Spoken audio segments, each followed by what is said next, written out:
I married you to take care of her, remember? My husband said with a smirk as he lugged a massive black suitcase behind him and stepped out through the front door, leaving his bedridden mother and me behind. He was off to Hawaii with a skip in his step. I couldn't believe he was going on a vacation, leaving his ailing mother. Although he was never the most considerate man, this was a new low that left me speechless. I swore to myself he'd pay. At that moment, my mother-in-law stood up with a smile and said, "Let's go us two." I was so taken aback, I didn't know how to respond. "Go where?" I managed to ask. She just grinned back at me and twinkled in her eye. "My name's Susan. I'm 42. I met my husband at work. We became close after many shared coffee breaks and got married when I was 33. I quit the job after marriage. Since then, I've been working part-time at the daycare center, using my degree in early childhood education to contribute to our household expenses, all while managing the house. Both my parents are no longer here. Both of my parents passed away from cancer. It happened when I was 30. My father passed first, and my mother followed soon after. I've been pouring all the love they left behind into my mother-in-law and the kids at the daycare. My mother-in-law treats me with such kindness. That alone makes my marriage to my husband worthwhile. I truly love her. Sadly, we've been unable to have children, and now I'm this old. It's truly heartbreaking that I can't show her the face of her grandchild. I feel really sorry about it. Moreover, my husband tended to vent his frustration on her, which fills me with guilt. Why can't my husband cherish his own blood-related parent? Although his behavior toward her at home is appearing, he takes good care of her in public, which stops me from getting angry at him. To make up for it, I rented an apartment about a 15-minute drive from her house, so I can easily check up on her living alone. It was during one of those days when I was doing housework after finishing my job. My cell phone rang. It was from my husband, who should have been at work. "Hello? What's happened?" When I answered, I could hear the distress in my husband's voice. Well, according to him, my sprightly mother-in-law had fallen and was taken to the hospital in an ambulance. I was shocked and worried. She was such an active, healthy woman. "She is at the hospital right now, but I can leave work. Could you go to the hospital instead?" he asked. I agreed immediately, and after taking off my apron, I rushed to the hospital he had mentioned. Upon reaching, I found my mother-in-law lying there, dressed in a patient gown. "I'm sorry you had to come. It would have been better if John was here." Seeing the genuine regrets on my mother-in-law's face, I was flustered. "Don't apologize. You're like my real mother. It's only natural for your daughter to come." "You always put me in your debt, Susan. Thank you." Her normally vibrant smile was dimmed. It was sad to see her so unlike herself. From what I gathered, she had been knocked over by a large man on the street and had fallen down. I heard that the big man had fled, feigning ignorance. I learned that there had been a police incident before I arrived, and to avoid burdening my exhausted mother-in-law, I sat down and called the doctor to ask the details. But luckily enough, she hadn't fractured her hip, but rather the part of her back close to it. She would need to be hospitalized for a bit, but I was told she would be fine with physical therapy after that. This brought me some relief. "Hey, I hate to ask, but could you go to the hospital and take care of Mom for a while?" my husband said as soon as he came home. I had already informed about the severity of the injury and doctor's advice to him over the phone. I sighed at the sound of his voice, which didn't seem apologetic at all even as he said sorry. "But you'll at least visit her, right?"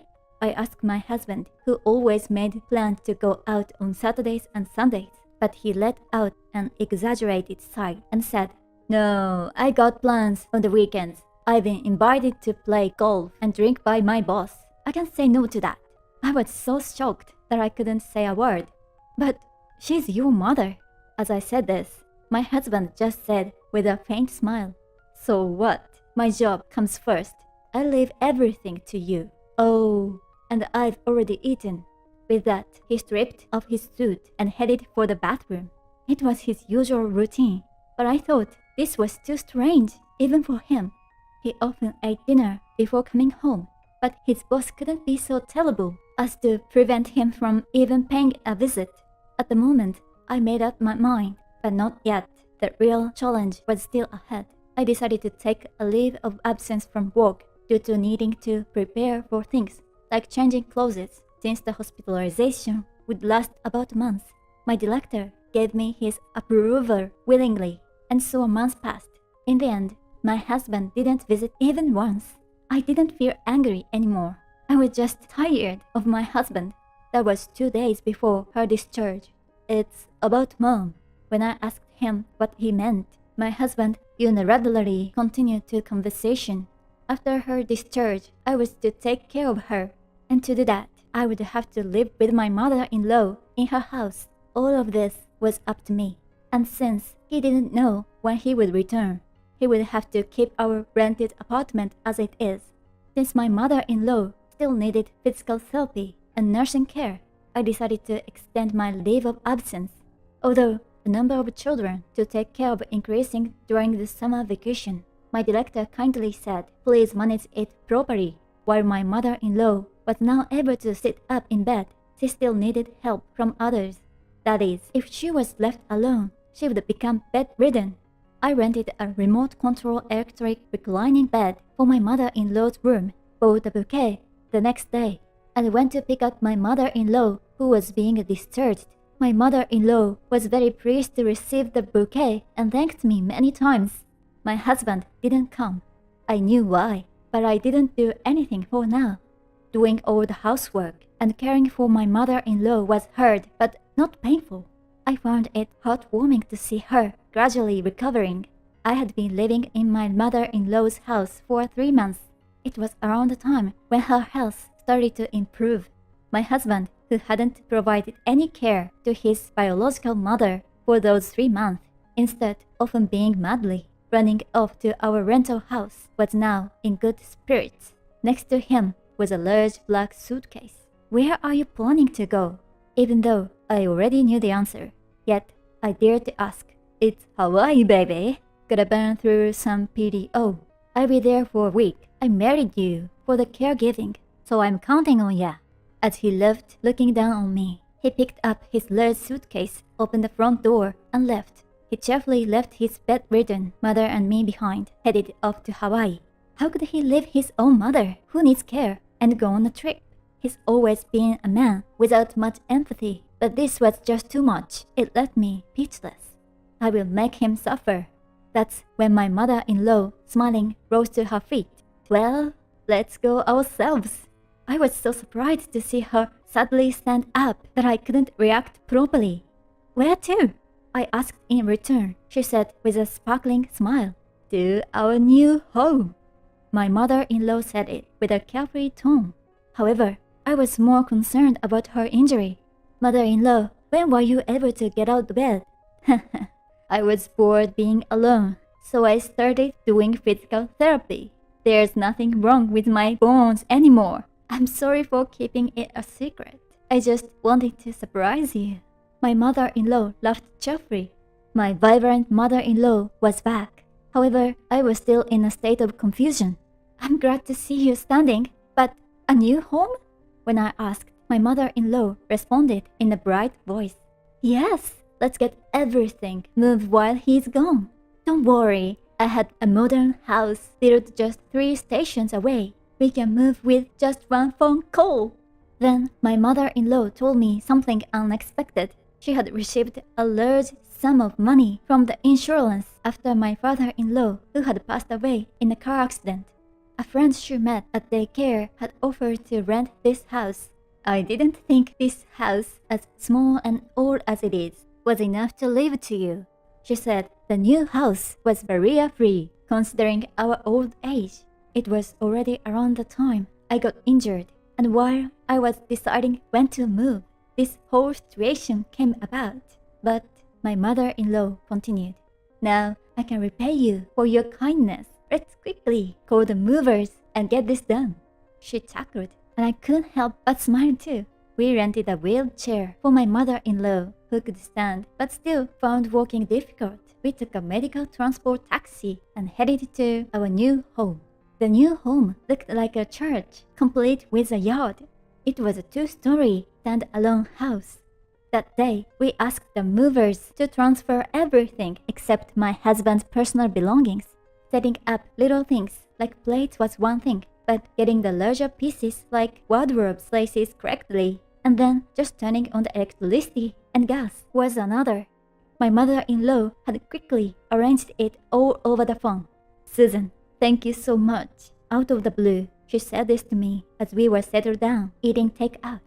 "Oh no, you don't need to thank me," what she said next took me by surprise. "It's alright. I know everything."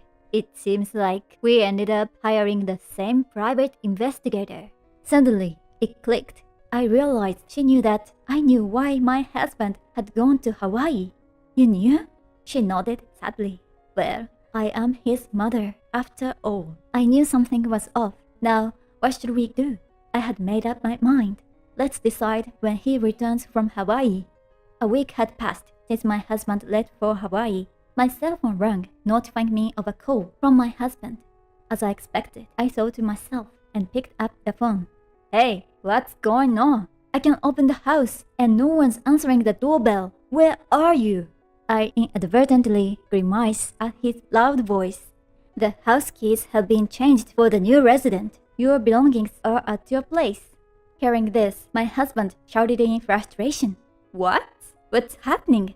I patiently explained to my clueless husband. "Your mother's house is hers, not yours, and the only house under your name is rented apartment. So, even though it was hassle, I moved all your stuff to the apartment." As expected, my husband blew up. "What's with your attitude? Where are you? At the apartment?" I let out a sigh. "I can't tell you where I am. Your things are packed in suitcase. So why don't you go back to the apartment quickly and maybe call your mistress?" Suddenly, my husband was flustered. What? How do you?" I sighed again. "Reflect on your actions. I had a private investigator look into it because I was suspicious. I'm prepared for divorce." "Wait, let me at least talk to ma'am." "Mother-in-law, John would like to talk to you. What do you think?" I turned to my mother-in-law sitting on the bed. "May I borrow your phone for a moment?" My mother-in-law said this with a smile, so I handed over my cell phone with a smile too. "Oh, Mom, come on, you're kidding, right? Enough with the jokes." My mother-in-law said, pretending to be surprised. "Are you still saying such things? Even after having an affair? Don't you have any shame? It seems like I may have gone wrong in bringing you up. Everything Susan is saying is correct. There's nothing more to add." After saying that, she handed the phone back to me, still smiling, and added, "If you have something to say, go ahead." "I'm sorry. It seems like I read him not properly, so it led to you marrying such a foolish and overly optimistic person." My mother-in-law spoke loudly, making sure the voice could be heard on the other end of the phone. "Well, that's how it is." She unilaterally hung up the phone and turned it off for now. We are now in our long-awaited new home. We had just finished the morning chores and were having a casual conversation with my mother-in-law. Her room was the spacious garden view room. My room was on the second floor. The living room and kitchen were on the first floor. I opened my cell phone on the small shelf, and finally, my mind settled and laughter welled up within me. My mother-in-law was also smiling warmly and kindly. It felt good. Now, how did we end up in this situation? Well, believe it or not, my mother-in-law was also using the same private investigation agency to investigate my husband's whereabouts. The reason the agency didn't inform us was because they had a strict confidentiality obligation towards the client, and it was effective within families, so they couldn't say anything. My resourceful and energetic mother-in-law had been skillfully using the phone while doing physical therapy on her bed. Her proactive nature was truly admirable. It turned out that my husband had been cheating for quite some time. Furthermore, his outings with his boss were actually visits to strip clubs. His affair partner was a woman from one of their business partners. Apparently, he approached her himself while she was working as a salesperson. It's such a ridiculous story. I wish I could return all the time I spent living with such a person. That's why I intended to hire a lawyer and get a divorce. It might make my husband happy as well. He can fully indulge in his beloved saleswoman. It remains to be seen what will happen when his facade crumbled. A few days later, please don't divorce me. I've never seen my husband so pathetic before. When I went to the apartment to pick up some of my stuff, he suddenly appeared and apologized. Why? You have someone else, don't you? I naturally replied. In response, my husband burst into tears. He can't handle doing household chores on his own. His affair with the saleswoman was purely a way to fulfill his desires, and he never thought of marrying her seriously. And above all, my mother-in-law said she wants to sever ties with him when he got divorced. Those factors have piled up, and it seems like my husband is at his wit's end. Honestly, I couldn't care less about what happened with his affair partner, and I don't have even a tiny bit of love or sympathy left for my husband. And there's one more thing. If we get divorced, my mother-in-law has offered to adopt me. Apparently, it's her way of repairing me. I was delighted by the idea because I love my mother-in-law, but it also puzzled me since we don't have any grandchildren. Nevertheless, my mother-in-law strongly urged me to go through with the adoption. One reason is that she wants to live together, but there's also an underlying motive. She wants to transfer all her inheritance to me because she feels responsible for the trouble her incompetent son caused. My mother-in-law is seriously intent on severing ties with her son, so I must also face this situation seriously. To be honest, I was truly happy about it. When she proposed the adoption, I even cried at first, having lost my parents at a young age and been betrayed by my husband. My mother-in-law's smile was my only solace. You're getting what you deserve for neglecting your mother-in-law. Now you have no choice but to be alone, I said coldly. Can I at least talk to my mom? My mother-in-law has no intention of talking to you anymore. If you keep insisting, I'll call the police. What will you do? Upon hearing this, my husband burst into tears while making sounds. I looked at his face expressionlessly. Since the discussion with my husband didn't go well, we ended up hiring a lawyer and living into the family court. The result was, of course, in my favor. Thanks to his infidelity and visits to strip clubs, I was able to divorce him smoothly, even though he argued. Although my savings, which I had planned to use for building a house someday, were halved in the division of assets, I don't mind. My mother-in-law's condition has been steadily improving, and by the time the trial was over, she had fully recovered and even resumed her works. Today, we are celebrating the completion of the adoption process by dining at a fancy restaurant. Having a meal while chatting happily truly brings me happiness, and I am thrilled that she treats me not only as a real daughter, but even more affectionately. In the future, it's likely that I will need to provide constant care for my mother-in-law, but I have no complaints. In any case, my mother-in-law seems to have truly had enough of my ex-husband, so she decided to break off relations with her son and never meet again. I had already had the lawyer prepare a documents for severing ties when the time came, and to ensure that I didn't receive any phone calls from my ex-husband, my mother-in-law had set up call rejection for his calls. By request, I did it for her. By the way, I heard from a former co-worker the other day. My mother-in-law is waiting with a gentle smile for the construction. John seems to be unable to pay the rent and utilities on his own, so he borrows money from his boss every month. My mother-in-law covered her mouth with her hand. Oh dear, I feel sorry for him. That's right, I said with a smile. He has borrowed money from various financial institutions as well. The reason for the divorce has leaked through my friends, and it seems that he is not respected by his superiors, and the story of infidelity had spread, making him feel uncomfortable at work. It's quite satisfying. While it is said that one should not take pleasure in the misfortunes of others, I used to believe that it didn't apply to me. But now, it's different. When it comes to my ex-husband, the misfortunes of others are indeed sweet. While enjoying a fancy dinner, I wished for further misfortune upon my ex-husband.